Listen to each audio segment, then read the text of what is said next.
င်းသီးဟင်းရွက်စီဘယ်ကရတယ်လဲတင်းသိပါသလားတကယ်တော့ဟင်းရွက်စီဟာတိတ်ပံအမီဘရာစကနာဘတ်လို့ခေါ်တဲ့ RPC ကနေထုတ်လုပ်တာဖြစ်ပါတယ်ပန်းမုံငင်းပင်တွေရင်းမြစ်ပြီးဆိုတာနဲ့လယ်သမားတွေဟာအလျင်အမြန်ကူးကြပါတယ်ဒီစစ်လေးတွေဟာကြည့်ရတာဘာမှမဟုတ်တဲ့ပုံပေါ်ပေမဲ့တကယ်တော့ဒါတွေဟာတကယ်ရွှေပါပဲ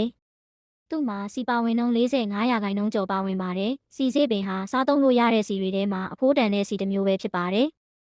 အကောင်းဆုံးကတော့ပန်းမုံညင်းပင်တွေရင်းမဲ့ပြီးဆိုတာနဲ့ရိတ်သိမ်းပြီးအနှဲငယ်လှုပ်ခါပေးလိုက်ရုံပါပဲအသီးလေးတွေဟာပွင့်အားသွားကြပြီးချိုးပဲ့စရာမလိုစက်ကရိယာကြီးတွေမလိုပါဘူးအစိမ်းရောင်စကားပိုက်ယူကလေထဲမှာဟိုဘက်ဒီဘက်လွှဲလိုက်ရုံပါပဲသေးငယ်တဲ့အမဲရောင်အစိလေးတွေထွက်ကြလာပါလိမ့်မယ်